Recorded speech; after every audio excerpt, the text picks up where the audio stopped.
Há alguns dias eu fiz um vídeo aqui no canal sobre o Julius Kivimak, o hacker que aos 15 anos de idade derrubou a Sony, a Microsoft e ficou milionário com seus ataques, mas que pôs tudo a perder depois de ser preso bêbado dormindo no sofá da sua casa. E caso você não se lembre, o Julius era essencialmente um troll, tanto que ele tinha começado a sua carreira de hack no Minecraft simplesmente pelo prazer de estragar a jogatina dos outros. Ele foi criando algumas inimizades, mas teve um cara em específico que virou seu inimigo número 1. E o Julius praticou diversos ataques, não só a ele, mas a família inteira do cara, vazando todos os dados, se passando pelos familiares nas redes sociais, dizendo coisas criminosas por aí e fazendo a família toda ser odiada e até perder o seu sustento. Tudo isso por conta de uma briga online. É isso que a gente vai ver aqui hoje. Então se você curte esse tipo de assunto, deixa o like aí embaixo pra poder me ajudar. Se inscreva se você for novo. Vamos ver essa história. Em Oswego, perto da cidade de Chicago, nos Estados Unidos. Paul, o marido, havia voltado a estudar com 41 anos de idade e cursava audiovisual, conseguindo até um estágio nos bastidores de uma TV local. Amy, a esposa, era diretora administrativa de uma rede de hospitais e seus filhos, o Jordan e Blair, eram apenas jovens adolescentes ainda no ensino fundamental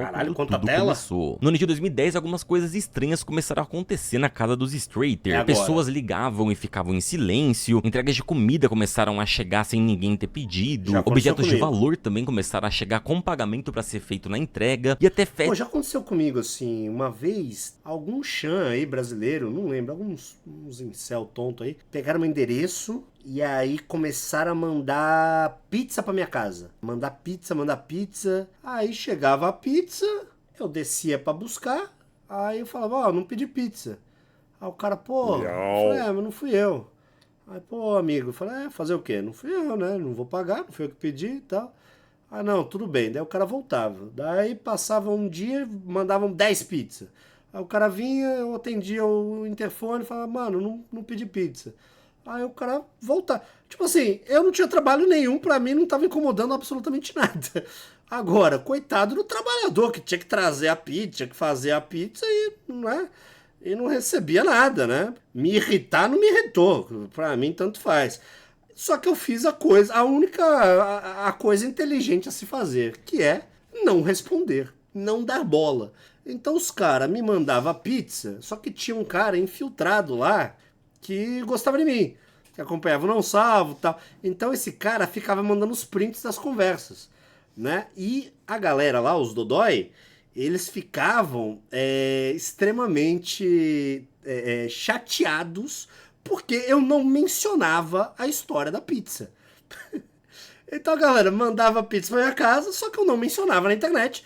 Então pra eles acabou a graça, né? Porque, pô, ele não chorou no Twitter, ele não reclamou no Instagram, é como se não tivesse acontecido, né? Então é só isso que você tem que fazer, não dar moral. E aí os caras desistiram de mim, acharam outro alvo aí. Agora, se você fica dando corda, né? Os caras se acham o máximo. Nossa, mandei uma pizza. Então, tem disso, né? Humanas começaram a aparecer ali não no correio dos pauta. caras. Eles tentaram ignorar, achando que se tratava só de alguém aí da vizinhança zombando com eles, mas as coisas foram ficando cada vez mais sérias até o fatídico dia em que diversos carros da polícia apareceram na casa da família. E os policiais chegaram já prontos pra atirar, pois é. Na ocasião, a polícia foi para lá depois de receber uma mensagem bizarra no centro de emergência de um adolescente dizendo que a mãe dele está morta e que foram eles que fizeram ele fazer aquilo. Enviadas através do serviço da polícia que converte texto pra voz, a mensagem vinha de Blair Strater, o filho do casal que na chamada confessava que havia espancado sua mãe até a morte e que estava prestes a tirar sua própria vida com um rifle. Os policiais então correram imediatamente até a casa dos Strater, mas no caminho um deles decidiu ligar lá pra tentar manter Blair mais calmo enquanto as viaturas não chegavam. No entanto, pra surpresa deles, quem atendeu a ligação foi Amy, a mãe de Blair, que supostamente havia sido assassinada. Ela tentou explicar que seu filho estava bem e que sequer eles tinham armas em casa, mas a polícia ainda não acreditava totalmente. Ela foi instruída então a sair da casa com as mãos à vista e encontrar os policiais no jardim, e logo a situação foi esclarecida, mas aquilo era um sinal de que os trotes aparentemente inofensivos estavam ficando cada vez mais graves. Foi nesse momento então que Blair decidiu contar pra sua mãe que talvez aquilo ali estivesse ocorrendo por conta de uma briga boba que ele teve com um hacker na internet. O que ela não sabia, no entanto, era que a pessoa com que ele havia brigado era um dos hackers mais proeminentes na época, o Julius Kivimak. Blair e Julius se cruzaram usaram na internet pela primeira vez em um fórum que Blair administrava. E pra você ver como as brigas na internet são uma parada bem idiota, nenhum dos dois se lembra exatamente como que a treta tinha começado. Algumas versões dizem que tanto Blair quanto Julius eram membros do Hack the Planet, um grupo hacker bem popular na época, e que entraram numa discordância que acabou virando um ódio, enquanto outras dizem que na verdade a briga começou porque Blair expulsou o Julius de um fórum que eles participavam, na qual ele era o dono, e Julius ficou ofendido por ser um hacker de respeito na comunidade e ter sido tratado dessa forma. Seja lá o que tenha iniciado essa briga, o ponto é que a partir dela, Julius começou a trollar o Blair de maneira incessante, até começar a fazer uma de fato perseguição contra o cara, fazendo doxing contra ele, expondo seus dados no fórum e espalhando diversas notícias falsas contra ele, deixando os próprios membros do fórum furiosos. E Blair tentou apenas sair de tudo que Julius participava, de todos os fóruns e grupos e tudo mais, e enfim, dar uma sumida pra ver se o Julius parava com esses ataques. Porém, o Julius ainda tava muito longe de querer parar com isso. E sim, eu sei que pode parecer estranho algo tão grave assim acontecer sem motivo aparente, mas se vocês derem uma olhada na maioria dos casos de doxing, é exatamente assim que começa. As pessoas querem simplesmente sentir que tem poder sobre alguém ou arruinar a vida das pessoas por diversão. Pois é.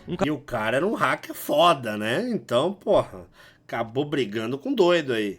O caso que eu falei aqui no canal, por exemplo, é o caso Hazekara, que foi basicamente isso. Um advogado que estava simplesmente trabalhando, defendendo o seu cliente, que estava sendo odiado na época na internet. E o advogado acabou levando um hate pesado junto. Ele virou o maior meme da história do Japão na época e teve que mudar de vida, de identidade, de casa e tudo pra fugir do doxing. Enfim, eu e diversos outros youtubers também já sofreram doxing aqui na internet. Hora ou outra, algum grupinho aí que quer causar, pega seus dados e espalha pra todo mundo. E cara, eu tenho o mesmo celular desde sempre. Eu nunca troquei meu número de celular. Toda semana alguém manda alguma mensagem tentando fazer uma voz, tentando passar por outra pessoa. A diferença é que eu não ligo, tá ligado? Sempre tem uns dodói aí que quer falar alguma coisa, só que daí eu trato bem o cara e aí o cara fica desconcertado e pede desculpa. Já aconteceu algumas vezes. De pessoas ligarem querendo passar um trote pra mim, eu trato o cara tão bem que o cara, não, ô Cid, sou teu fã, desculpa aí, não, eu achei teu celular aí num fórum. E aí o cara sempre muda de história no final das contas. Sinceramente, é relativamente fácil de fazer isso aqui no Brasil, de conseguir extrair os dados de alguém, porém se os cuidados necessários não forem tomados, os membros desse grupo podem começar a inventar coisas no seu nome e dependendo da quantidade e do empenho deles, o estrago pode ser gigantesco e irreversível. A partir de 2010, os streeters começaram a sofrer com todos aqueles acontecimentos que eu falei no início do vídeo, chegando ao extremo da polícia cercar sua casa. Eles procuraram então as autoridades e registraram um boletim de crime virtual, mas se hoje em dia isso já é uma parada difícil de resolver, imagina então há 14 anos atrás. Tudo que eles podiam fazer era esperar o tempo passar e torcer para que nada mais acontecesse, 2010, mas aquele, infelizmente, era só o começo. Em 2011, Blair começou a receber ameaças de morte e chamadas de trote envolvendo incêndios e crimes falsos eram constantemente feitas anonimamente para as autoridades contra a família Strater. Em março daquele ano, dessa vez foram os bombeiros que cercaram a casa da família por conta de uma denúncia falsa de incêndio. E em maio, a polícia foi em peso lá novamente por conta de uma denúncia falsa de estupro e de ameaça de bomba. Caralho, e não dava pra simplesmente pesado, dizer para as autoridades ignorarem tudo aquilo. E se realmente acontecesse alguma coisa, né, eles foram avisados. Os ataques então foram continuando ao longo dos dias, dos meses, dos anos, até que a família ficasse completamente desestruturada. Paul e Amy tentavam parecer tranquilos, mas a presença constante da polícia fizeram ainda por cima que os vizinhos achassem que eles eram realmente criminosos que acabavam nunca sendo presos. E combater esse tipo de desinformação é extremamente complicado, porque como que você vai dizer para as pessoas, uma a uma, que tudo aquilo é uma série de ataques de milhares de pessoas diferentes e que nada condiz com a realidade? E o cara é um hacker foda, esse cara aí, né? Começou a ir mal na escola, se isolando dos amigos, e Blair era o mais ameaçado e por isso às vezes ele era obrigado a ficar em casa, já que seus dados eram o que mais haviam vazado. Aliás, ainda em 2011 houve uma denúncia falsa de... Sabe o que é foda? O cara nem lembra por que brigou. O cara brigou num fórum na internet, nem lembra o porquê. tiroteio numa escola dos Estados Unidos, e nessa denúncia o autor era o Blair. Ele chegou até a ser preso por 3 semanas até que as autoridades investigassem tudo e percebessem que era tudo falso. Mas essa nem foi a pior parte. A Amy, a mãe de Blair, estava grávida na época e no auge do estresse ela acabou sofrendo um aborto espontâneo. Naquele momento eles perceberam a gravidade da situação. Um bando de troll na internet fez com que uma pessoa inocente fosse presa, um filho fosse abortado e uma família inteira fosse destruída. Mas não, ainda não acabou, ainda tinha muito mais por vir. As coisas pioraram ainda mais em 2013, quando um dia Blair recebeu uma mensagem dizendo: "Estamos cansados de você, agora vamos atacar a sua mãe." E obviamente isso já assim, 3 anos depois já.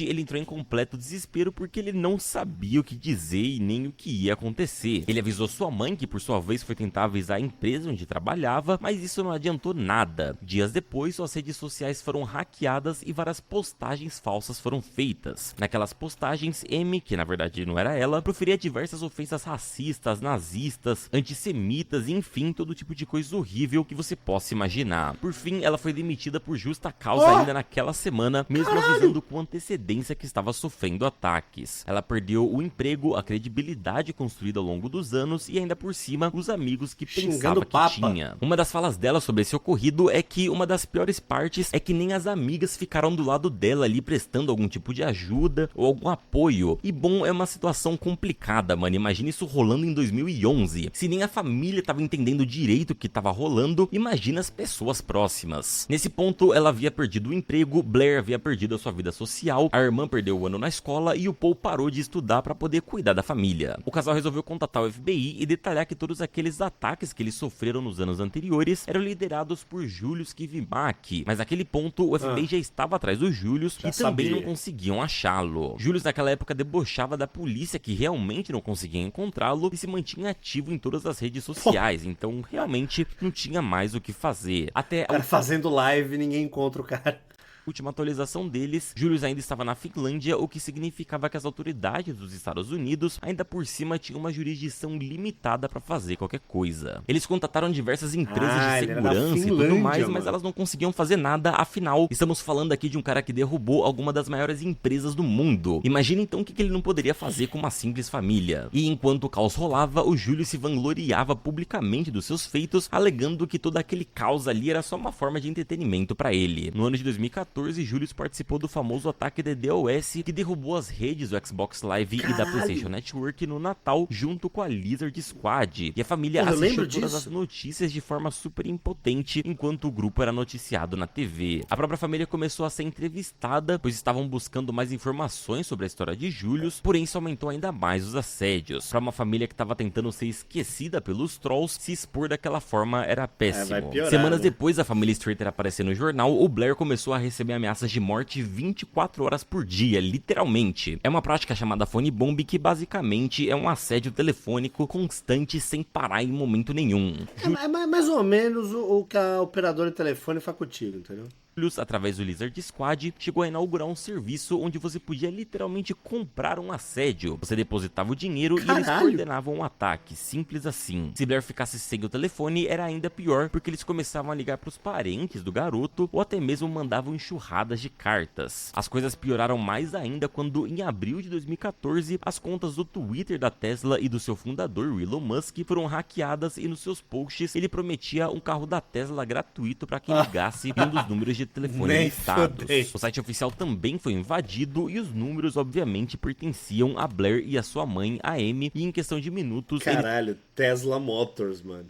Porra, Tesla Motors tweetando que vai dar um carro de graça. Foram inundados de ligações, mensagens e até processos da própria Tesla, que de início achou que eles mesmos eram os responsáveis pelo que tinha acontecido. Isso porque no site da Tesla aparecia por escrito no topo da página que aquela era uma obra de Blair Strater. Obviamente quem estava por trás de tudo isso era o Julius. No mesmo dia, um homem ele assinou com o nome do desafeto. Caralho, que maluco esse aí. Apareceu na porta da casa da família, extremamente furioso, exigindo seu carro Tesla que ele não havia recebido. Ele começou a bater na porta da garagem com força, acreditando que o carro tava lá estacionado, e o Paul foi lá tentar acalmar o cara, porém não tava dando muito certo. Ele tava ficando cada vez mais furioso, e olha como poderia ter dado merda aí. Foi só quando um vizinho percebeu a situação e ligou pra polícia que os oficiais conseguiram separar a briga que tava começando a acontecer, e bom, o caso foi noticiado novamente, e pros trolls aquilo tudo era um troféu enorme. A família sofreu tanto que o casal acabou se separando, e cada um deles foi morar em um canto. Foi naquele momento que os trolls oficialmente haviam destruído uma família inteira. Eles estavam agora separados, mas mantinham uma relação até que tudo aquilo acabasse. E bom, se você viu meu vídeo sobre os Július, você sabe que em julho de 2015, após anos de investigação, Julius Kivmak foi oficialmente preso e condenado por mais de 50 mil crimes cibernéticos. Caramba. Na época, ele havia hackeado uma rede de psicologia e ameaçado de expor os dados pessoais de mais de 33 mil pacientes e todos os seus segredos que eles contavam apenas pros seus terapeutas, meio que provando que ele realmente não dá a mínima pra ninguém. Diante disso tudo, restava então a família Strater finalmente recomeçar a sua vida. Uma coisa que me impressionou nessa história toda é que mesmo depois de tudo isso, Amy começou a estudar sobre programação. Ela mergulhou de cabeça nos estudos e desenvolveu um aplicativo para auxiliar profissionais de emergência, agregando dados que podem ser úteis ao longo do tratamento. E essa não foi apenas uma forma de tirar algo de bom de tudo isso, mas também de recomeçar a sua vida depois de ter perdido toda a sua credibilidade no hospital onde ela trabalhava. O Paul continuou trabalhando na rede de TV local e continuou estudando, além de começar a se envolver ali em campanhas de conscientização sobre a importância da segurança digital, compartilhando aí toda a história que ele viveu junto com a família. Jordan... Eu quero saber quanto tempo que ele pegou de cadeia, né? Ó, imagina tu ter uma briguinha besta com alguém e acabar tudo isso acontecendo contigo e tua família. Da segurança digital, compartilhando aí toda a história que ele viveu junto com a família. Jordan, que enfrentou o isolamento da escola, finalmente voltou a estudar e terminou o ensino médio, enquanto Blair, que foi o centro disso tudo, tomou o caminho do ativismo digital. Ela começou a trabalhar em projetos de tecnologia que visavam proteger usuários comuns de ameaças online e se envolveu em comunidades de hackers éticos, utilizando suas habilidades para proteger vítimas de possíveis crimes digitais. Hoje, Julius está preso na Finlândia, mas a sua sentença branda preocupa não apenas Amy, como as mais de 30 mil vítimas do seu hack Avasta, a clínica de psicologia que ele atacou e logo depois levou à falência. Bom, povo, é um assunto bem sensível. Cara, que não falou a pena, né? Mas falou uma pena branda. Outra sempre aparece aí na internet e inclusive vocês podem conferir a história inteira do Julius clicando no vídeo aí da tela, viu? Se vocês curtiram... Caralho, mano. Caralho. É, vai brigar na internet aí. Vai brigar na internet. O cara é psicopata, mano. É, o foda é que um tava nos Estados Unidos e o outro na Finlândia, né? Olha lá, o Google me disse que foram 6 anos. 6 anos de pena? Porra, não é nada, né? Chamando todos os cornos. Chamando todos os cornos. Chamando todos os cornos.